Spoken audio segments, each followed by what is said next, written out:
Bonsoir à tous et à toutes. Merci d'être toujours aussi nombreux. C'est déjà le 8e jeudi de l'ordre en visioconférence. Nous avons essayé de ne pas le limiter aux seules Bouches-du-Rhône. Dans le cadre de Mars Bleu, nous recevons avec plaisir Jean-François Seitz, professeur émérite en hépato-gastroentérologie, service d'oncologie digestive à l'hôpital de la Timone, président du conseil scientifique pour le dépistage du cancer colorectal au Centre régional de dépistage des cancers Sud-PACA. Il va nous éclairer sur le dépistage du cancer colorectal à l'heure de la pandémie Covid-19. Avant de commencer, quelques précisions sur les prochains jeudis de l'ordre. Le 25 mars, nous aurons une foire aux questions Covid animée par Caroline Ageron, Philippe Alphon, Stanislas Robaudet, Laurent Suchet et d'autres intervenants qui doivent répondre de leur présence en fonction de leur activité respective. Le 8 avril, Christophe Bartoli et Fatima Crimi aborderont le thème des écrits médicaux « Ma signature m'engage ». Et le 29 mai, après la signature par notre présidente du premier protocole sur les violences intraconjugales, nous donnerons les informations pratiques aux médecins sur sa mise en œuvre. Repérer, protéger, signaler, parce que signaler est souvent sauver une vie. Merci aux membres de ce CD et à sa présidente Marie-Dominique Métra, à Guillaume Gorincourt, pris par ses obligations professionnelles, à Arnaud Devez, à mes complices de la commission de communication et à toute l'équipe de prise d'image et de son. Un salut particulier à Christian Coulange, qui ce soir est présent parmi nous. Monsieur Jean-François Seitz, je vous donne la parole. Merci d'être là. Bonsoir.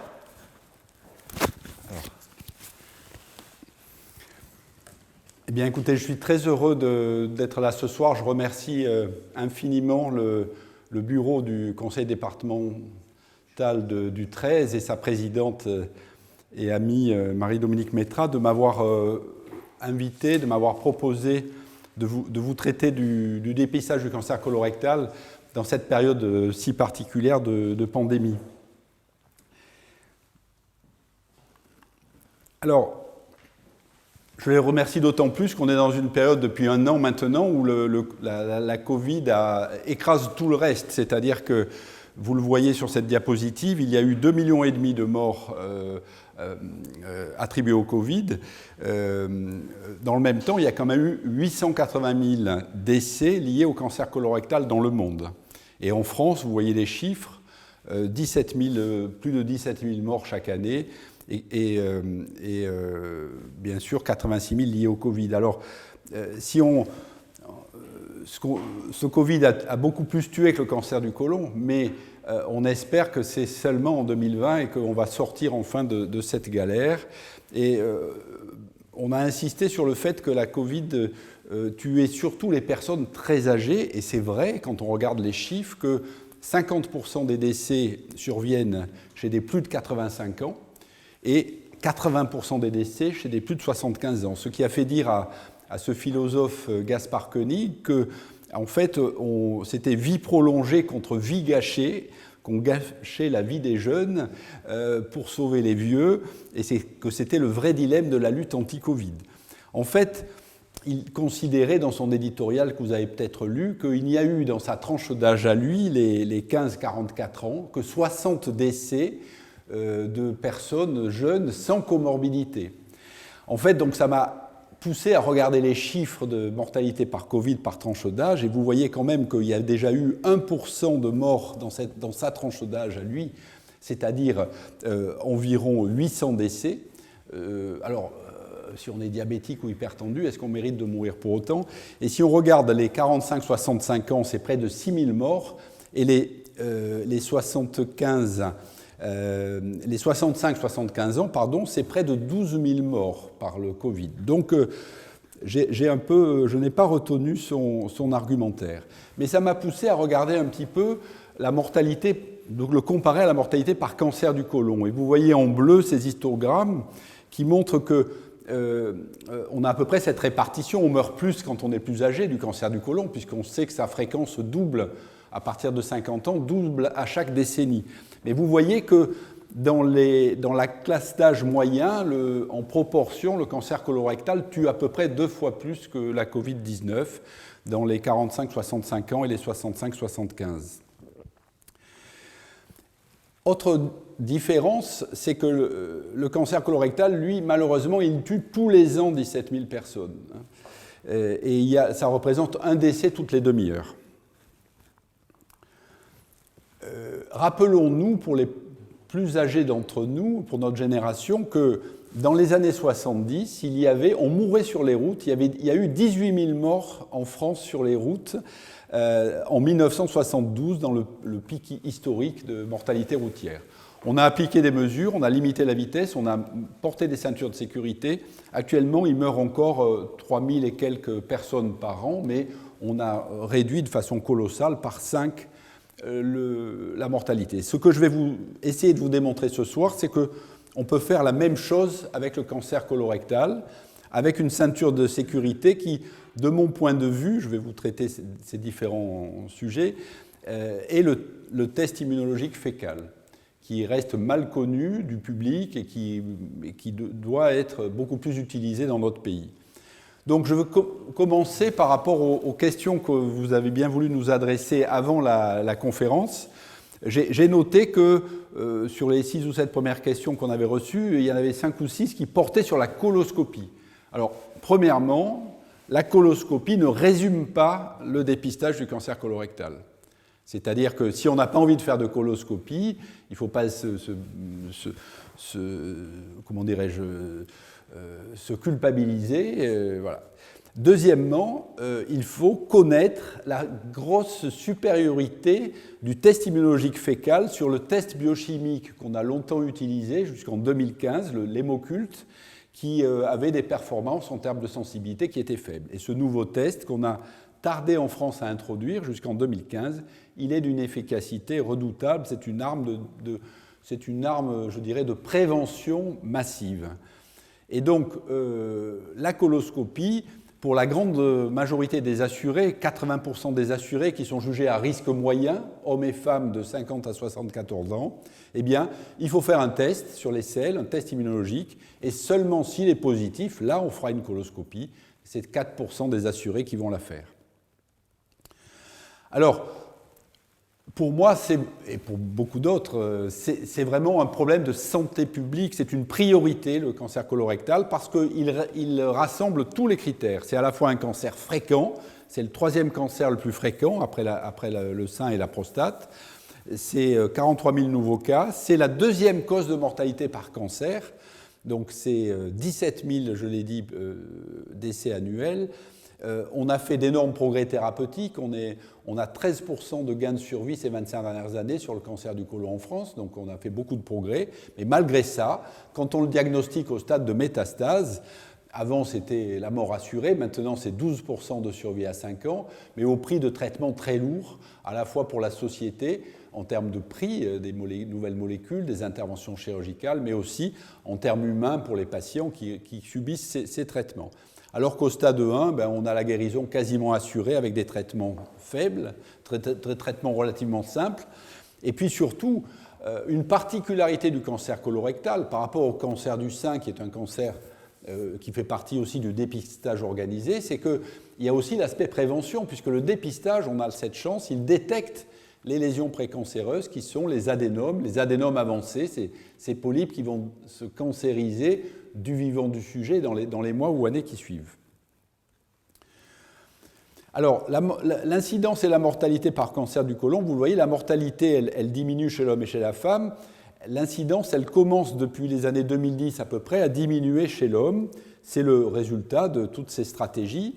Et ici, vous avez ce schéma qui illustre bien, c'est bien connu maintenant, qu'il faut à peu près en moyenne 10 ans pour qu'un petit adénome devienne un adénome avancé, un adénome de plus d'1 centimètre ou porteur de dysplasie.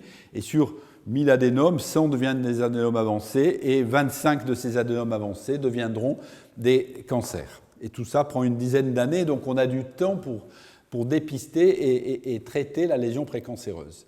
Alors, l'efficacité du dépistage sur la mortalité par cancer du côlon, elle a été montrée il y a des années maintenant, à l'époque où on mourait d'ailleurs beaucoup plus jeune que maintenant. Donc c'est sur la tranche des 50-74 ans qu'on avait fait ces essais randomisés, contrôlés, qui ont montré une réduction d'à peu près une vingtaine de pourcents de la mortalité par cancer du côlon, soit 35 à 40% de réduction chez les participants, puisque dans ces campagnes, il y avait à peu près 50% de participation, ce qui n'était pas si mal déjà.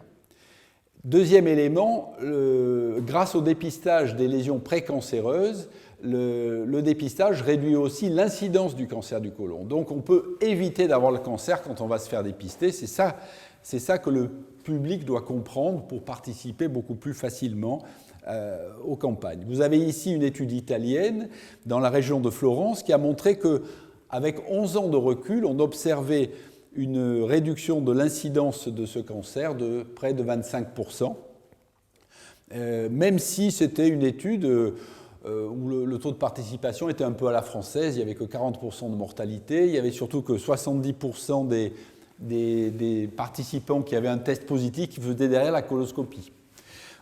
Et malgré ça, on observe une réduction de 22% de l'incidence dans cette étude. Donc l'enjeu, il est vraiment colossal dans notre pays. Ce serait d'éviter à peu près 10 000 morts tous les ans et d'éviter 15 à 20 000 nouveaux cas de cancer du côlon par an, sur les 43 000 que l'on connaît.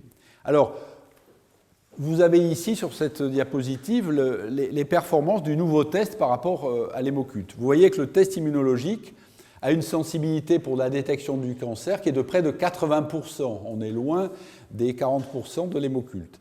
Pour les adénomes avancés, on est passé de 10% à 35% à peu près de sensibilité. Donc on en détecte beaucoup. Et ceux qu'on ne détecte pas, on les détectera au deuxième passage, je dirais 2 ans après, puisque le test doit être renouvelé tous les 2 ans. Ce test donc détecte 2 fois plus de cancers et 4 fois plus d'adénomes avancés que le vieil hémoculte. En ce qui concerne la diminution de la mortalité, vous voyez qu'elle est passée de 30% à 60%. Et la diminution de l'incidence, on ne la détectait pas avec l'hémoculte, on la détecte à peu près à 25% sur l'ensemble des études pour le test immunologique. En termes de coût, je voulais marquer quand même, un hémoculte, ça valait 6 € pour l'achat et la lecture. Le FIT, c'est 8 € pour l'achat et la lecture du test. Donc vous voyez, on dépense beaucoup dans les nouvelles molécules de traitement des cancers et des cancers du côlon. Il y a un coût colossal, mais là, ce n'est pas un coût colossal. Il y a d'autres méthodes que les tests de sélection sur la recherche de sang microscopique dans les selles. Il y a aussi d'autres méthodes comme la coloscopie courte, la rectosigmoïdoscopie, qui ont été montrées par les Anglais, notamment par les Norvégiens, comme efficaces pour réduire la mortalité. Donc il y a 4 études randomisées qui ont montré, c'était surtout des études chez les volontaires, il y a une réduction de la mortalité qui est du même ordre qu'avec les tests fécaux. Dans une étude qui comparait la rectosigmoïdoscopie et le FIT, le test immunologique, la participation avec la rectosigmoïdoscopie était 2 fois plus faible que le test immunologique qui normalement est bien accepté parce qu'il est tout à fait indolore, bien sûr. Alors, dans d'autres pays, comme aux États-Unis notamment, on défend la coloscopie tous les 10 ans, ou faire une coloscopie dans sa vie. Voilà, ça a été évalué aussi. On n'a pas d'études contrôlées dont les résultats soient disponibles de façon curieuse, mais en tout cas, dans des études cas témoins, on a montré qu'on réduisait le risque d'avoir un cancer du côlon en faisant une coloscopie tous les 10 ans de 60 à 70%, de plus de 70%. Donc c'est vrai que si on fait une coloscopie, c'est la sécurité la plus importante de ne pas avoir de cancer un jour. Mais évidemment, c'est une stratégie qu'on peut difficilement proposer en population générale parce que l'acceptabilité est quand même assez faible. Il y a des risques à la coloscopie, bien sûr, qui sont de l'ordre de 4 pour 10 000 pour les perforations et de 8 pour 10 000 pour les hémorragies. Et à ce sujet, je reviens sur des questions qui m'ont été posées avant l'émission sur les problèmes de la coloscopie. Est-ce qu'il faut insuffler avec du CO2, par exemple ? Eh bien oui, on recommande, la Société d'endoscopie française recommande le CO2 pour tous les actes à visée thérapeutique, parce que, en fait, ce qui se passe, c'est que maintenant, on fait sous endoscopie des gestes de plus en plus importants, plus invasifs. On enlève des polypes, on fait parfois des mucosectomies pour enlever des gros polypes qui sont plus sessiles et qui ne sont pas trop pédiculés. Et donc, au cours de ces gestes, on peut avoir des complications, des saignements, et là, c'est presque plus une complication, l'hémorragie immédiate. L'endoscopiste met un clip, comme le chirurgien.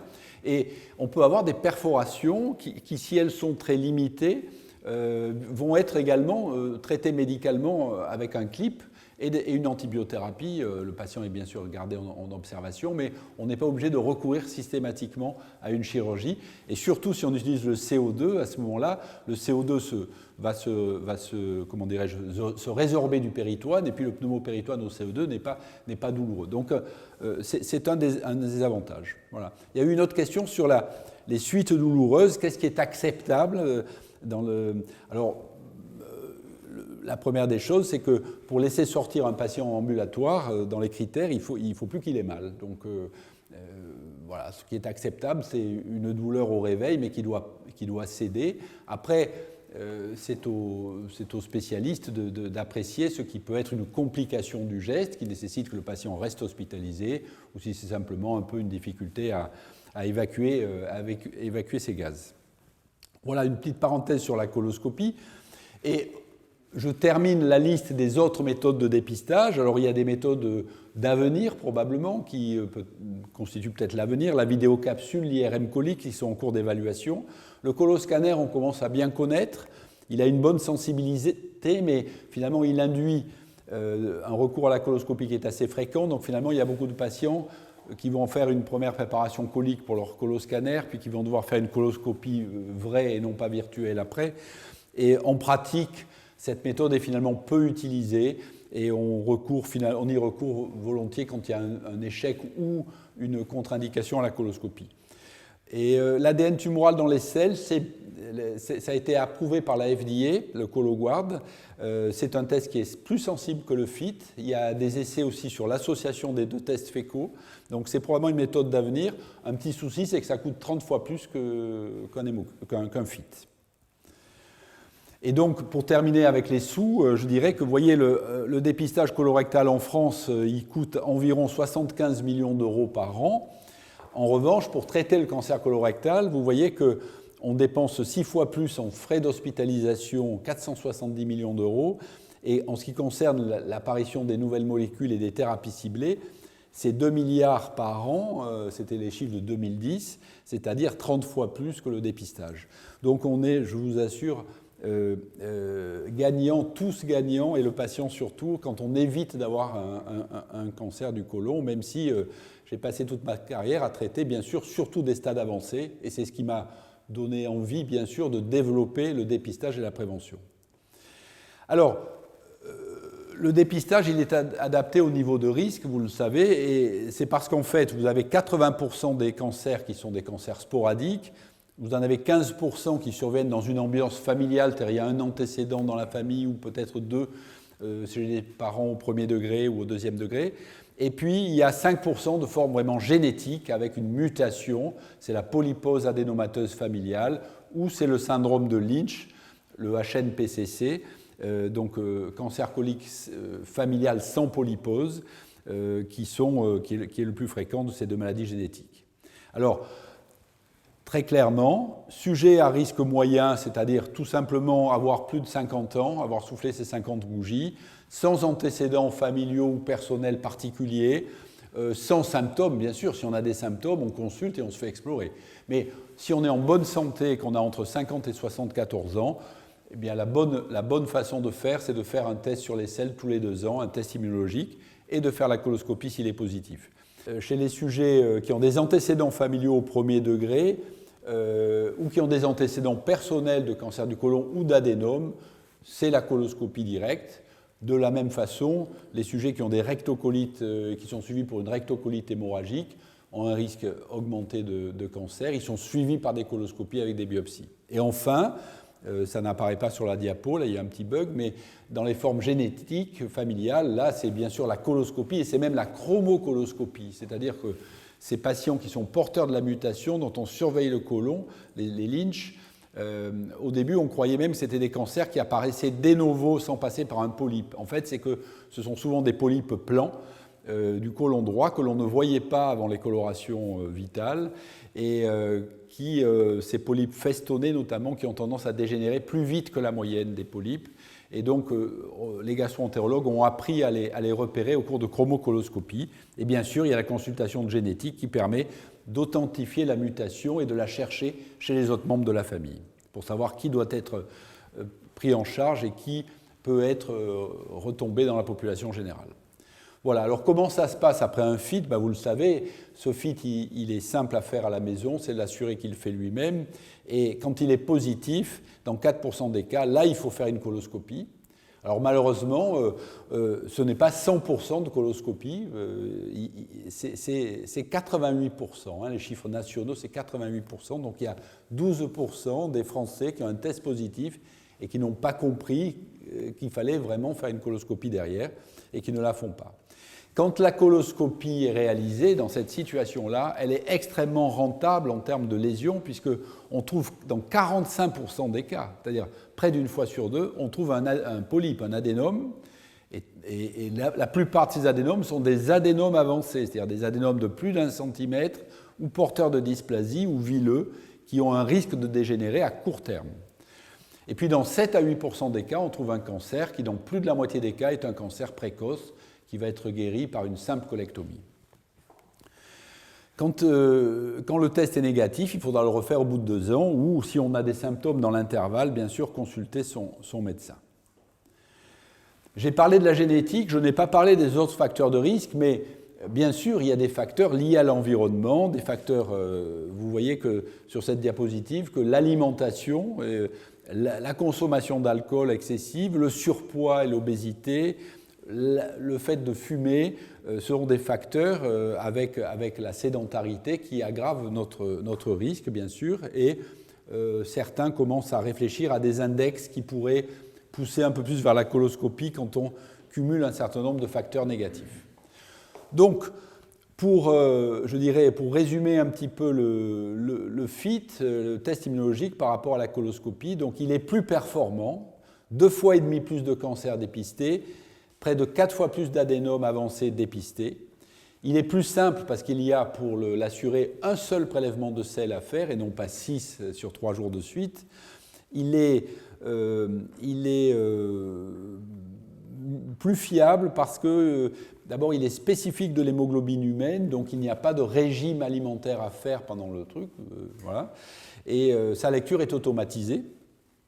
Et enfin, on l'a dit, il est capable de faire baisser l'incidence du cancer. Alors, malgré tous ces avantages, je pense que peut-être qu'on a mal communiqué, les professionnels, là-dessus, mais la participation est très faible. Les assurés français, quand la première période biennale 2016-2017, où on avait des années pleines avec le FIT, eh bien, on n'a eu que 33,5% de participation. Et la participation a encore baissé en 2018-2019 à 30%. Alors que, chez nos voisins européens, regardez les Pays-Bas, première année d'utilisation, 71% de participation. L'Angleterre est à 58%, l'Écosse à 68%. La Finlande, on va dire c'est des Nordiques, 68%. Mais regardez les pays latins, l'Italie au plan national, 47% de participation, quand nous on est à 30%. Donc là, il y a un problème, quoi. Voilà l'évolution, vous voyez, de la participation en France, avec à gauche de l'écran la participation du temps de l'hémoculte, qui était autour de 30-33%. Il y a eu l'année charnière où la CNAM s'y est très bien pris, donc pendant 6 mois, il n'y a plus grand-chose, donc la participation, bien sûr, elle a chuté, mais c'est remonté à 33%, et puis maintenant, on rebaisse. Ce qui est terrible, c'est qu'évidemment, plus on a de participation, plus on a d'efficacité sur la baisse de la mortalité.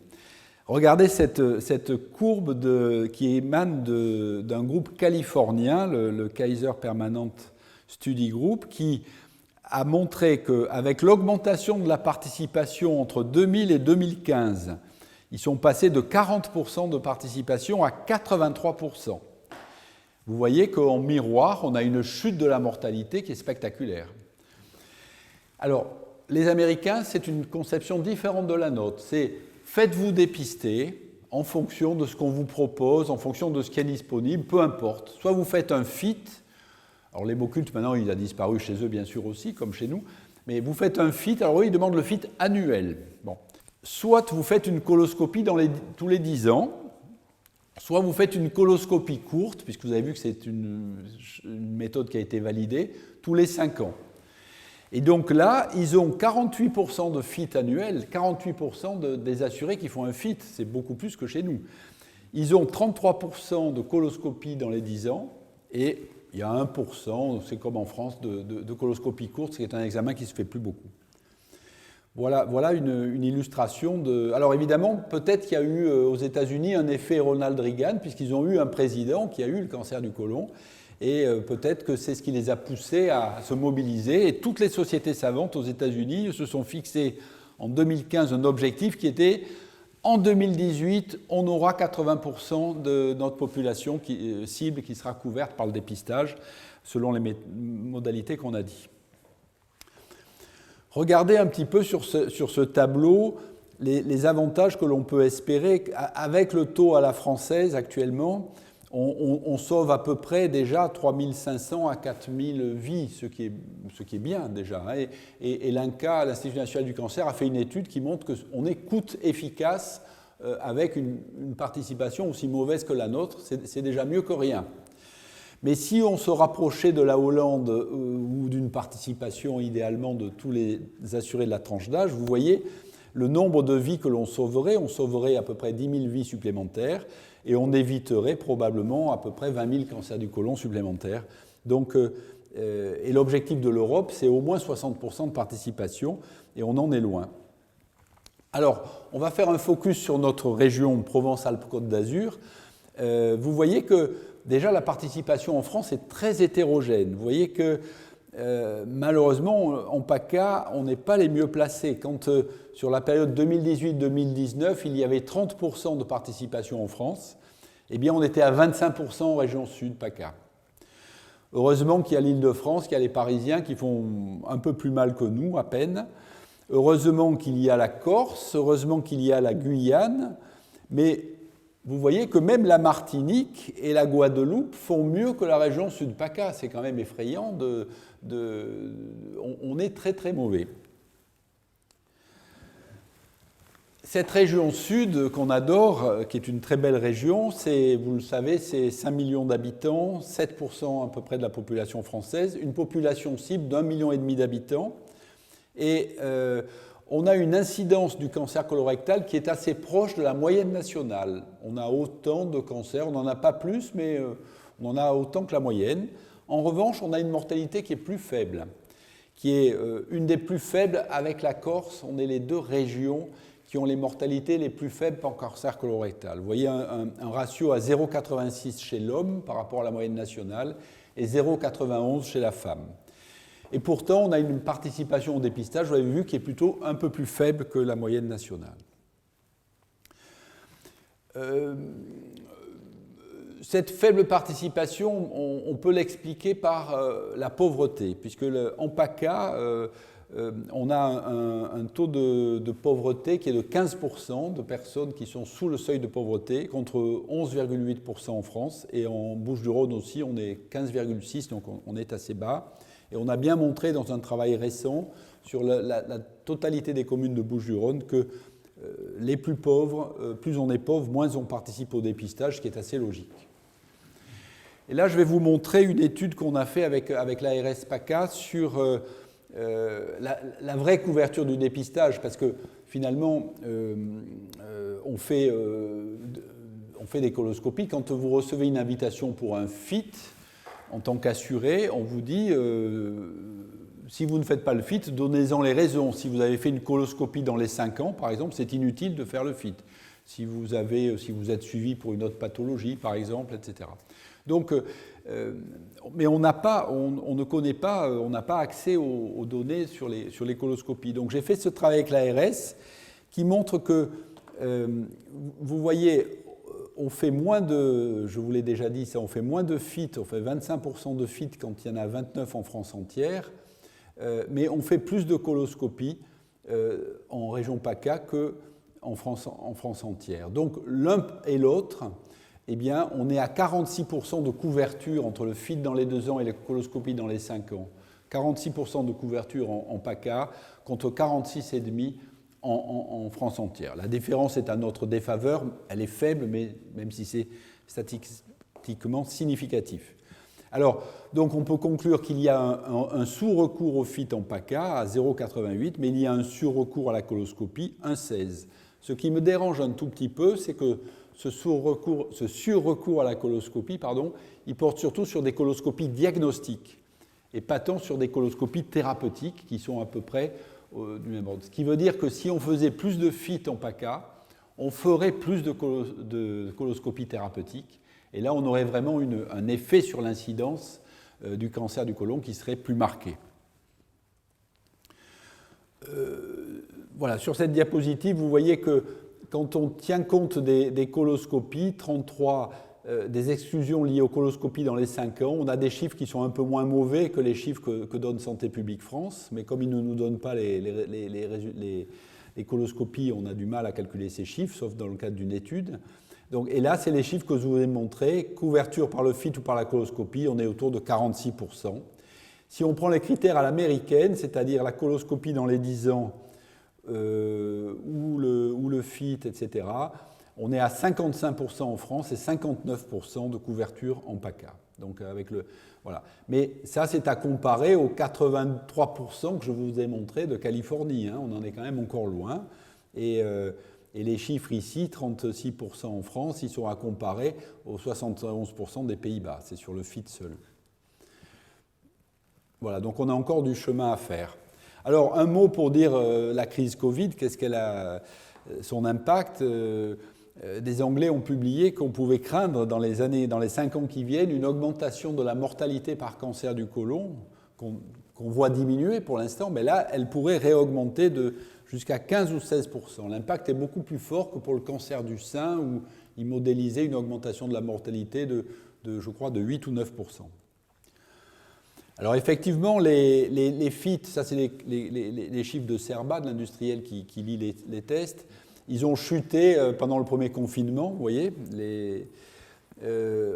Voilà les nombres de FIT qui ont été réalisés dans notre structure régionale en Sud-PACA. Vous voyez qu'en mars, avril, mai, ça a été la chute libre. Mais de toute façon, si les tests étaient faits, ils étaient non analysables parce qu'ils restaient dans les centres de tri postaux puisqu'il n'y avait plus de courrier. Donc de toute façon, on a arrêté d'inviter les assurés pendant ces 2 mois-là, ça ne servait à rien. Alors après, on a rattrapé le retard sur les invitations, ce qui fait que finalement, vous voyez sur cet histogramme, en 2020, dans nos différents départements de la région sud, on a à peu près les mêmes taux de participation qu'en 2018. 2019 a été l'année de l'imbroglio juridique sur le renouvellement du marché, où pendant quelques mois, on n'a plus eu de tests. C'est pour ça que je veux dire, il n'y a pas que nos patients, nos assurés ou nous-mêmes qui sommes fautifs dans ces mauvais résultats. Il y a aussi les organisateurs du dépistage qui ne sont pas toujours au top. Ça, c'est les chiffres de coloscopie. Vous avez en rouge les coloscopies en 2020. Vous voyez qu'il y a eu une chute pendant le premier confinement. Il y a eu 90% des actes qui n'ont pas été faits. On ne faisait que les endoscopies d'urgence. Et finalement, quand on compare les coloscopies réalisées en 2020 par rapport à 2019, vous voyez qu'il y a eu près de 30% de coloscopies en moins. C'est colossal. Et vous voyez que ce retard, il a été pris pendant le premier confinement, mais il n'a pas été rattrapé. Et donc, on peut craindre qu'effectivement, il y ait des diagnostics qui soient différés. plus grave aussi, le nombre de résections, bien sûr, ça va de pair, le nombre de colectomies pour cancer, entre 2019 et 2020, il a diminué sur notre territoire, donc, notamment pendant le confinement.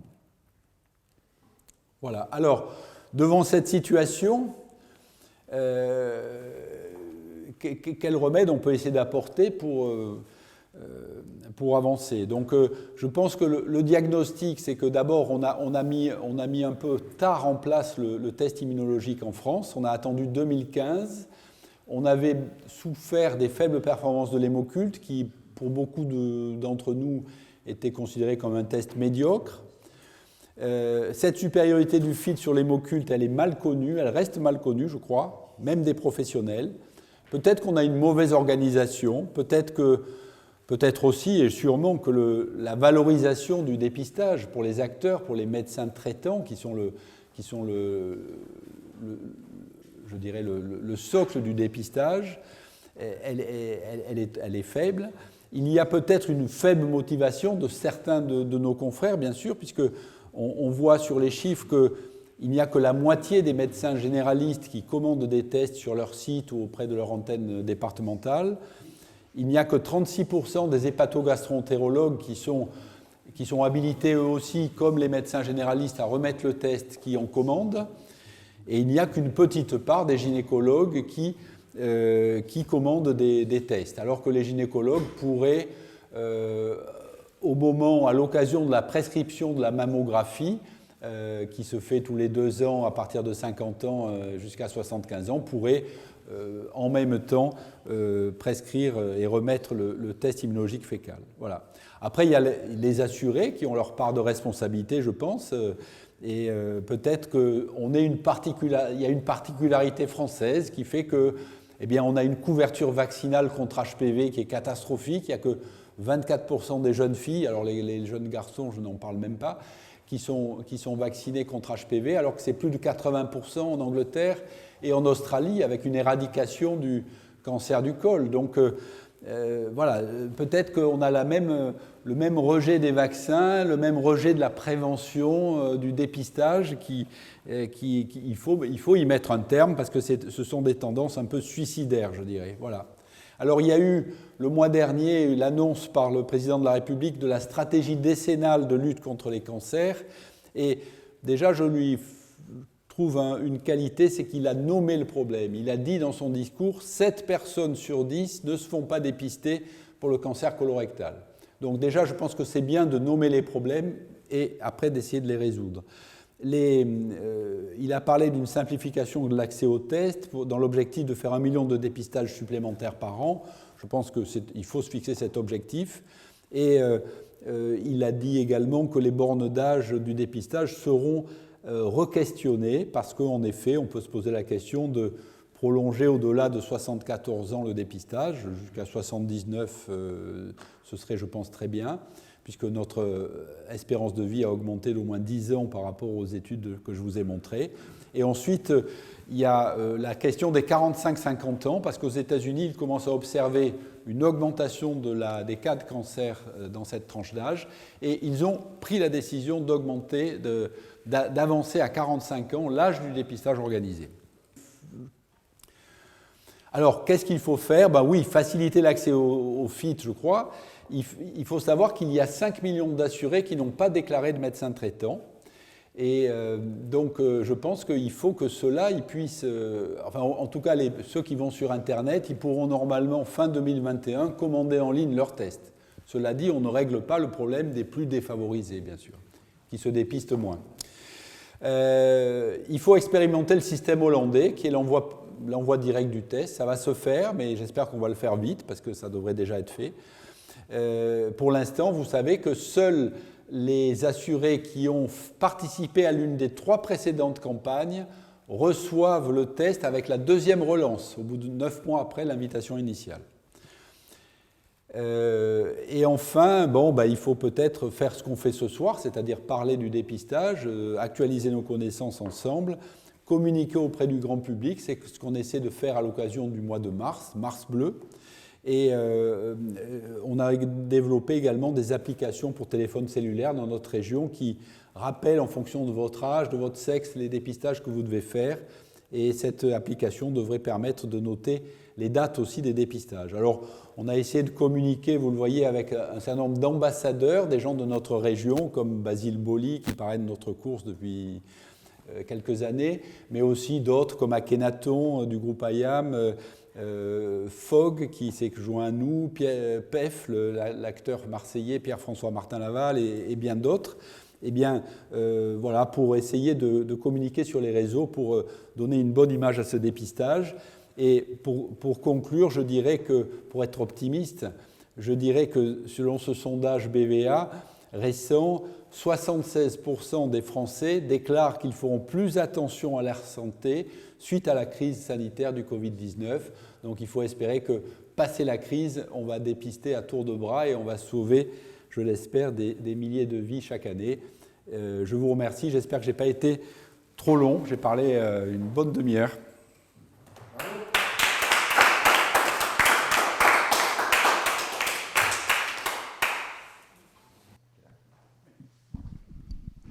Alors une question, je la prends comme ça, je suis mon médecin traitant et celui de mon conjoint, mais à la retraite, comment se procurer ces FIT après l'intervention de la sécurité sociale? Oui. Alors, il faut, vous pouvez demander, vous pouvez tout assurer, peut téléphoner au centre, à l'antenne départementale du centre régional de dépistage. Ça s'appelait Arcade pour les Bouches-du-Rhône jusqu'à il y a 3 ans. Et téléphoner et dire je veux un test, ou aller sur le site et manifester son intention, et on envoie le test. Toutes les antennes envoient les tests aux assurés qui le demandent, ou aux médecins retraités qui pour leurs tests à eux, ne vont pas aller sur le site Amélie, je ne sais même pas s'ils sont autorisés. Et puis, de toute façon, il n'y a que les médecins généralistes, gastro-entérologues, gynécologues et les médecins des centres de santé de la sécurité sociale qui sont habilités à commander les tests. Si vous êtes urologue ou pneumologue, vous ne pouvez pas commander de tests sur le site Amélie, sur votre site professionnel. Donc, par contre, il faut vraiment solliciter les antennes départementales. En allant sur le site du CRCDC, vous avez toutes les adresses, les téléphones ou le site qui permet déjà de passer commande. Pour le pratiquer, c'est très simple à faire, on le fait régulièrement. Et le retour se fait en 15 jours. Oui. Cerba donne... Alors, il y a eu un peu de retard pendant la crise sur les rendus des résultats, sauf les résultats positifs. Ils ont gardé pour les positifs le rythme en 7 à 10 jours, 15 jours maximum. L'assuré reçoit le résultat. Et s'il y a sur la fiche d'identification le tampon du médecin, parce que s'il a commandé ses tests par Amélie, ils sont préimprimés avec ses coordonnées. Et effectivement, le médecin traitant reçoit aussi, prescripteur reçoit aussi le résultat. Et donc, s'il est positif, il est là pour inciter son patient à faire la coloscopie. Mais ce que je disais aussi, c'est que le médecin traitant qui les commande reçoit les tests très rapidement. Il y a à peu près une quinzaine de jours à attendre. D'accord. On a quelques confrères qui se plaignent que c'est long, mais bon, je suis content d'apprendre que ça va assez vite. Non, je viens de le pratiquer il y a quelques jours. C'est pour ça que j'en atteste un petit peu. C'est bien. Alors, il y a une autre question qui est « Bonjour, pourquoi ne reçoit-on pas de proposition de FIT en tant qu'assuré ?» C'est-à-dire que si on est assuré, si on est sur les listings de la Sécu, dans la tranche d'âge entre 50 et 74 ans, on va recevoir une invitation pour faire le dépistage du cancer du côlon. Et si on est une femme, on recevra aussi l'invitation pour la mammographie. Question, tu avais une question à poser, je crois. Ça rejoint un petit peu le problème du cancer de la prostate, qui est certes un petit peu plus fréquent, mais qui entraîne beaucoup moins de décès, deux fois moins de décès que le cancer colorectal. Alors, je crois que le problème du dépistage, c'est un problème d'information. Et en fait, on rencontre en matière de prostate les mêmes problèmes que vous, et donc je pense qu'il faut s'assurer que l'entièreté de la population est correctement informée, parce que tu l'as dit, les gens défavorisés ou qui n'ont pas de lien avec la Sécu ne sont peut-être pas correctement informés. Et à mon avis, c'est le seul moyen d'arriver à augmenter le taux de gens qui se soumettent au dépistage. Alors je crois que il faut aussi, il y a peut-être pour le dépistage du cancer du côlon, il y a peut-être aussi un malentendu, c'est-à-dire que beaucoup de gens, quand on en parle autour de soi, pensent que le dépistage c'est la coloscopie. Et alors ils disent mais oui, mais moi faire une coloscopie, il faut voir la préparation, la purge, il faut aller voir un anesthésiste, un gastro-entérologue, passer une demi-journée ou une journée en ambulatoire à l'hôpital, etc., ou à la clinique. C'est quand même lourd, c'est vrai que c'est lourd. Alors quand c'est indiqué, c'est pas un problème, de passer une coloscopie, c'est presque un plaisir. Mais en dépistage de masse, je dirais que c'est quand même quelque chose qui est lourd. Et je crois qu'il y a cette méconnaissance de ce processus qui est assez simple, de test de sélection, qui permet d'amener à la coloscopie des assurés qui ont du sang microscopique et chez lesquels, dans plus de la moitié des cas, on va trouver une lésion néoplasique, c'est-à-dire soit un cancer dans 7 ou 8% des cas, soit dans près de la moitié des cas, un adénome, une lésion précancéreuse. Et ce qui est mal connu aussi du public, c'est l'aspect prévention de ce dépistage, puisqu'on dépiste certes des cancers plutôt précoces, mais on dépiste surtout, vous l'avez vu, des lésions précancéreuses. Donc on fait de la prévention. Et donc, il faut faire passer le message au grand public que c'est bien d'éviter un cancer. Il vaut mieux éviter un cancer que finalement se laisser diagnostiquer un cancer à un stade avancé où les traitements, certes, on va peut-être nous guérir, mais parfois avec des traitements qui sont assez lourds. Une question encore. Les médecins du travail ne peuvent pas commander de tests FIT, ou est-ce qu'ils peuvent en commander? Non. Actuellement, ils ne sont pas sur la liste des professionnels qui sont habilités à le faire. C'est une des ratées, je dirais, du dispositif, c'est-à-dire que quand on est passé de l'hémoculte au test immunologique en 2015, on attendait, comme dans toutes les études faites par le monde, une augmentation de la participation de 10 à 15%. Et nous, on a eu une méthode à la française pour ne pas avoir cette augmentation de participation. C'est-à-dire qu'on a restreint les distributeurs de tests, c'est-à-dire qu'au lieu de l'élargir, il a fallu 3 ans pour qu'un décret dise oui, les hépatogastro-entérologues, les gynécologues sont de nouveau habilités à distribuer le test, mais pas les médecins du travail, comme c'était le cas avec l'ancien hémoculte. Et puis, deuxièmement, on a supprimé l'envoi postal du test à la deuxième relance. Parce que comme le test était un peu plus épais, il fallait une enveloppe un peu plus grosse et il y avait des frais postaux un peu plus importants. Donc pour faire une économie de bout de chandelle, on a supprimé l'envoi à la deuxième relance du test à domicile. On s'est battu, nous gastro-entérologues, au sein de notre société pour rétablir cet envoi postal. On l'a rétabli, mais le mal était fait, je pense. Et là, on est dans une spirale un peu négative, quoi. Un confrère voudrait que vous reveniez sur les facteurs de risque alimentaire. Est-ce que c'est le temps de le faire? Eh bien, oui, l'alimentation intervient parmi les facteurs d'environnement. On considère que pour les cancers sporadiques, parce que les cancers génétiques, malheureusement, quand on a une mutation de Lynch, quand on est porteur de la mutation, on aura le cancer. C'est pour ça qu'on fait des coloscopies tous les 2 ans à ces personnes. Bon. Mais dans le cas sporadique, effectivement, il y a un poids assez fort des facteurs alimentaires. Et l'alimentation est le facteur qui a le plus de poids, plus que l'alcool, plus que le tabac. Alors évidemment, l'idéal, c'est de manger 5 fruits et légumes par jour, comme on le rabâche, d'éviter trop de viande rouge, voilà. Et puis, éviter effectivement les sucres purs, enfin tout ce qui nous conduit au surpoids, et ce qui, associé à la sédentarité, est un surrisque. Alors le risque du surpoids et de l'obésité, c'est probablement dans l'hépatocarcinome qu'il est le plus important actuellement. C'est le cancer qui est le plus exposé avec les NASH. Mais dans le cancer du côlon, il y a quand même une augmentation du risque qui est notable.